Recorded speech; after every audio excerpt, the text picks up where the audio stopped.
ये साप्ताहिक बाइबल का उपदेश Plainfield Christian science church independent से है, जो प्लेनफील्ड, न्यू जर्सी, अमेरिका में है। अधिक जानकारी के लिए कृपया हमारी वेबसाइट पर जाएं www.plainfieldcs.com। आपके अध्ययन के लिए ये पाठ रविवार 31 मई 2026 के लिए है। विषय: प्राचीन और आधुनिक काला जादू, उपनाम कृत्रिम निद्रावस्था और सम्मोहन। स्वर्णपथ, भजन संहिता। मैंने सच्चाई का मार्ग चुन लिया है, तेरे नियमों की ओर मैं चित्त लगाए रहता हूँ। उत्तरदायी ध्यान। तीतुस। पर तू ऐसी बातें कहा कर जो खरे उपदेश के योग्य हैं, क्योंकि बहुत से लोग निरंकुश बकवादी और धोखा देने वाले हैं, विशेष करके खतना वालों में से।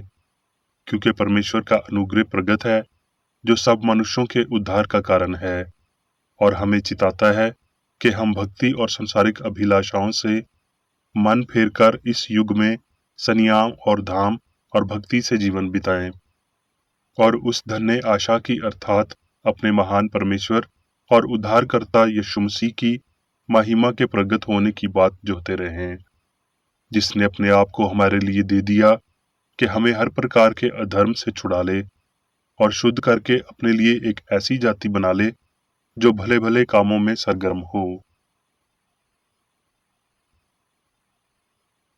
पाठ उपदेश बाइबल में से जकरिया। यहोवा यूं कहता है, मैं स्याऊन में लौट आया हूं और यरूशलेम के बीच में वास किए रहूंगा, और यरूशलेम सच्चाई का नगर कहलाएगा और सेनाओं के यहोवा का पर्वत पवित्र पर्वत कहलाएगा। जो जो काम तुम्हें करने चाहिए वो ये हैं: एक दूसरे के साथ सत्य बोला करना, अपनी कचहरियों में सच्चाई का और मेल मिलाप की नीति का न्याय करना, और अपने अपने मन में एक दूसरे की हानि की कल्पना न करना, और झूठी शपथ से प्रीति न रखना, क्योंकि इन सब कामों से मैं घृणा करता हूँ। यहोवा की यही वाणी है। उत्पत्ति। और उस देश में अकाल पड़ा, और अब्राम मिस्र देश को चला गया कि वहां परदेशी होकर रहे, क्योंकि देश में भयंकर अकाल पड़ा था। फिर ऐसा हुआ कि मिस्र के निकट पहुंचकर उसने अपनी पत्नी सारा से कहा, सुन, मुझे मालूम है कि तू एक सुंदर स्त्री है, इस कारण जब मिस्री तुझे देखेंगे, ये उसकी पत्नी है, सो वो मुझको तो मार डालेंगे, पर तुझको जीती रख लेंगे। सो ये कहना कि मैं उसकी बहन हूं, जिससे तेरे कारण मेरा कल्याण हो और मेरे प्राण तेरे कारण बचे रहें। फिर ऐसा हुआ कि जब अब्राम मिस्र में आया, तब मिस्रियों ने उसकी पत्नी को देखा कि ये अति सुंदर है, और फराउन के हाकिमों ने उसको देखकर फराउन के सामने उसकी प्रशंसा की। सो वो स्त्री फराउन के घर में रखी गई, और उसने उसके कारण अब्राम की भलाई की।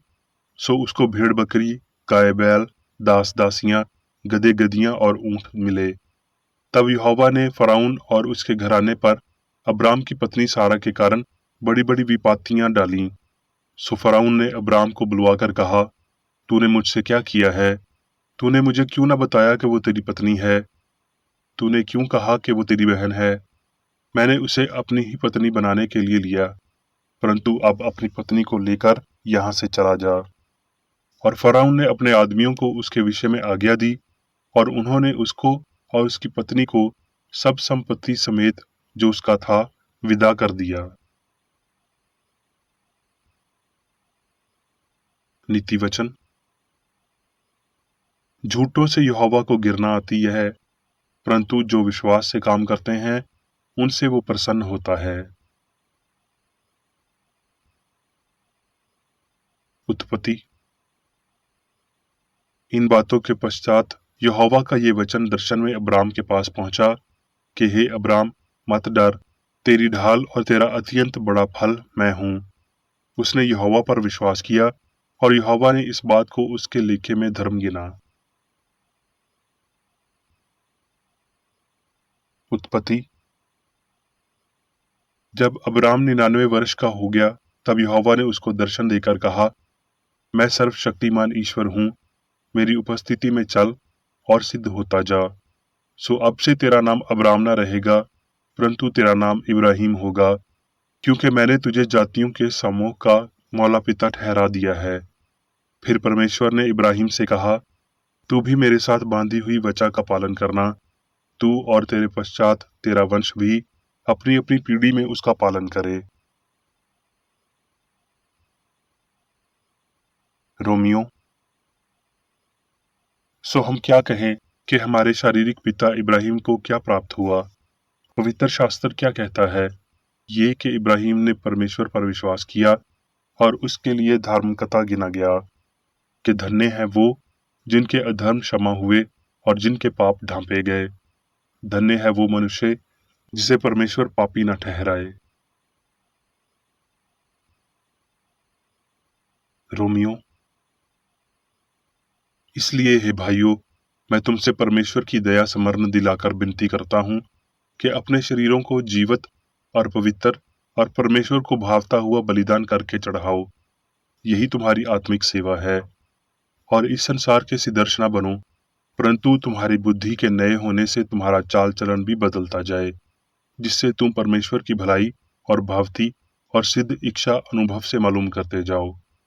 क्योंकि मैं उस अनुग्रह के कारण जो मुझको मिला है, तुम में से हर एक से कहता हूँ कि जैसा समझना चाहिए उससे बढ़कर कोई भी अपने आप को न समझे, पर जैसा परमेश्वर ने हर एक को परिमाण के अनुसार बांट दिया है, वैसे ही स्वबुद्धि के साथ अपने को समझे।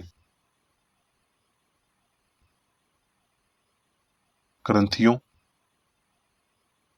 क्योंकि यद्यपि हम शरीर में चलते फिरते हैं, तो भी शरीर के अनुसार नहीं लड़ते, क्योंकि हमारी लड़ाई के हथियार शारीरिक नहीं, पर घातों को ढा देने के लिए परमेश्वर के द्वारा समर्थी हैं।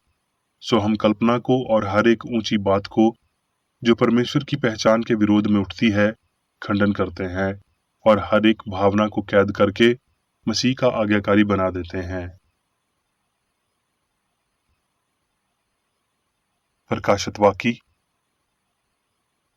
फिर मैंने दृष्टि की और देखो, वो मेमना से उन पहाड़ पर खड़ा है और उसके साथ 1,44,000 जन हैं, जिनके माथे पर उसका और उसके पिता का नाम लिखा हुआ है। और वो सिंहासन के सामने और चारों पुरानियों और प्राचीन के सामने मानो ये नया गीत गा रहे थे, और उन 1,44,000 जनों को छोड़ जो पृथ्वी पर से मोल लिए गए थे, कोई गीत ना सीख सकता था। जो स्त्रियों के साथ अशुद्ध नहीं है, पर कंवारे हैं, ये वही हैं कि जहाँ कहीं मेमना जाता है वो उसके पीछे हो लेते हैं। ये तो परमेश्वर के निमित्त पहले फल होने के लिए मनुष्य में से मोल लिए गए हैं, और उनके मुंह से कभी झूठ ना निकला था, वो निर्दोष हैं। प्रकाशित वाक्य।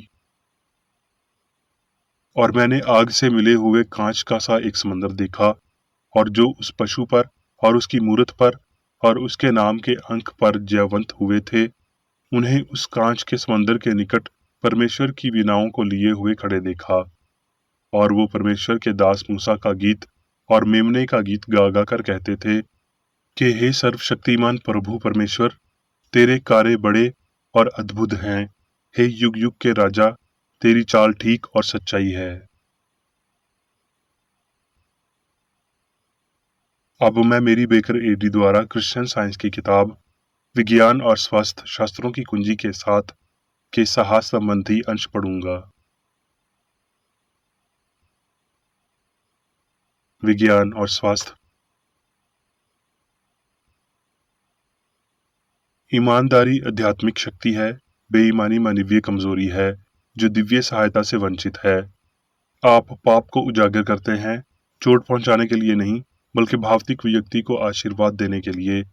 और नेक नियत का एक प्रतिफल होता है। छिपा हुआ पाप ऊंचे स्थानों पर आत्मिक दुष्टता है। सत्य से बचने से ईमानदारी कमजोर हो जाती है और आपको शीघ्र से नीचे गिरा देती है।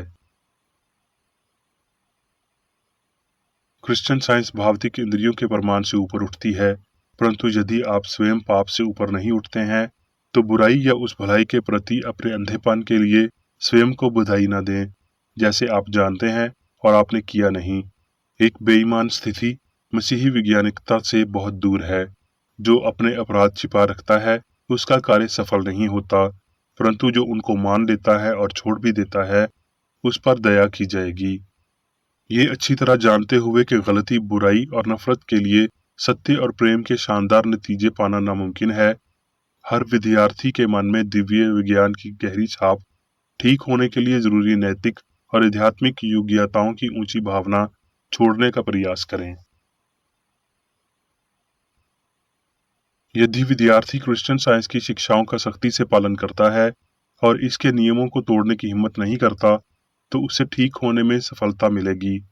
सही काम करना क्रिश्चियन साइंस है और सही काम करने के अलावा किसी और चीज का इस नाम पर कोई हक नहीं है। क्योंकि सभी सत्य दिव्य मन से आगे बढ़ते हैं, इसलिए कोई भौतिक विज्ञान नहीं है। इसलिए सत्य मानव नहीं है और ये सामग्री का नियम नहीं है, क्योंकि सामग्री कानून का दाता नहीं है। विज्ञान दिव्य मन का एक प्रतीक है और केवल भगवान की व्याख्या करने में सक्षम है। इसकी एक आध्यात्मिक उत्पत्ति है और एक सामग्री नहीं है।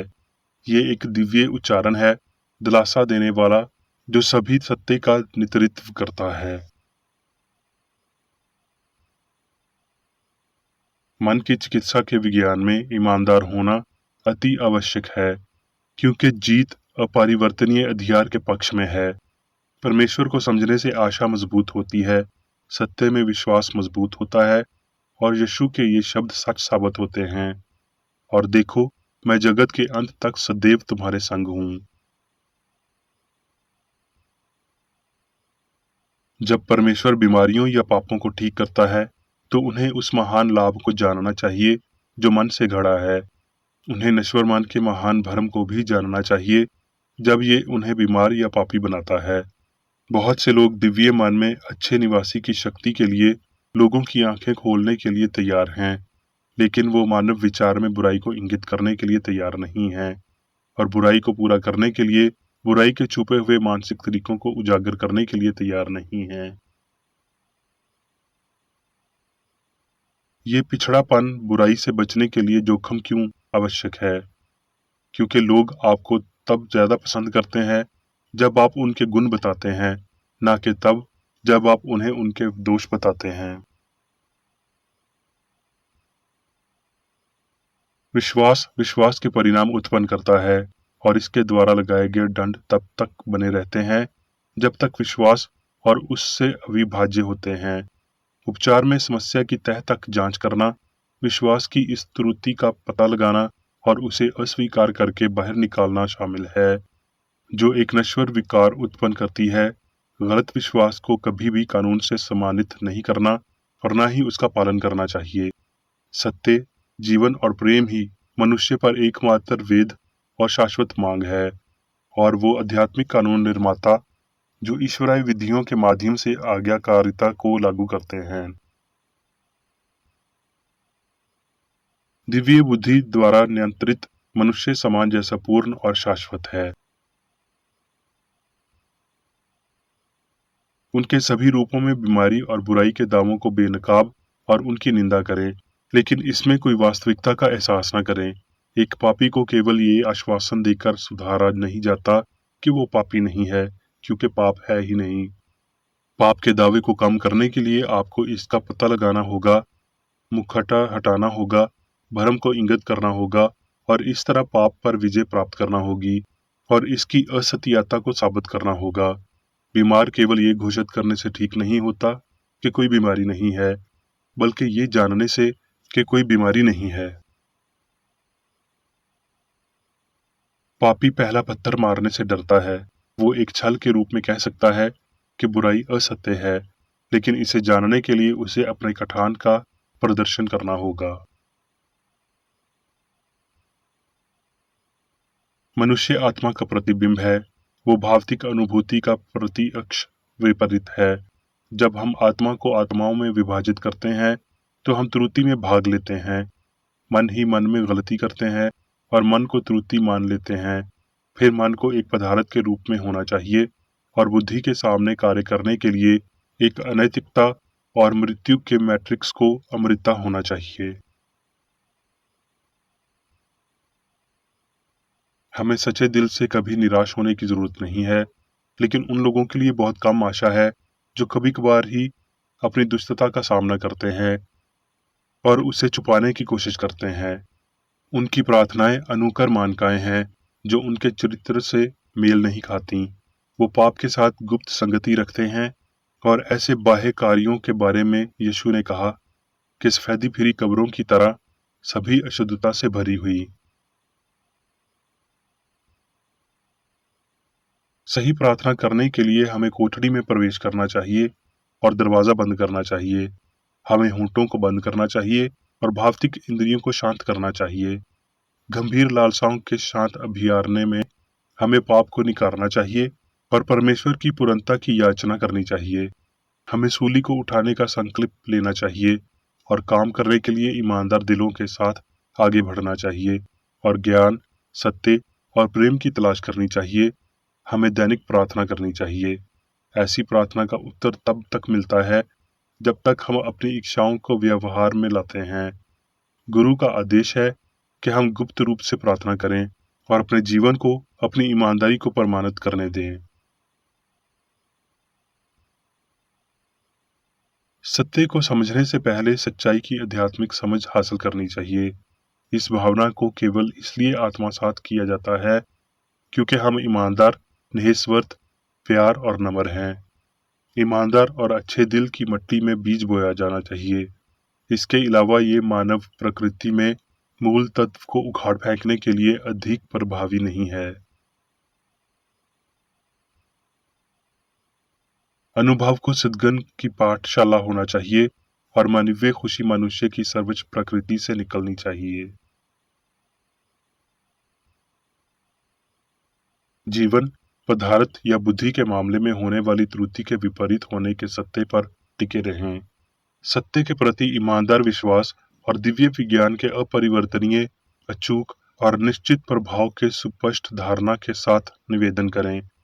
फिर यदि आपकी निष्ठा आपकी विनती की सच्चाई से आधी है तो आप बीमारों को ठीक कर देंगे।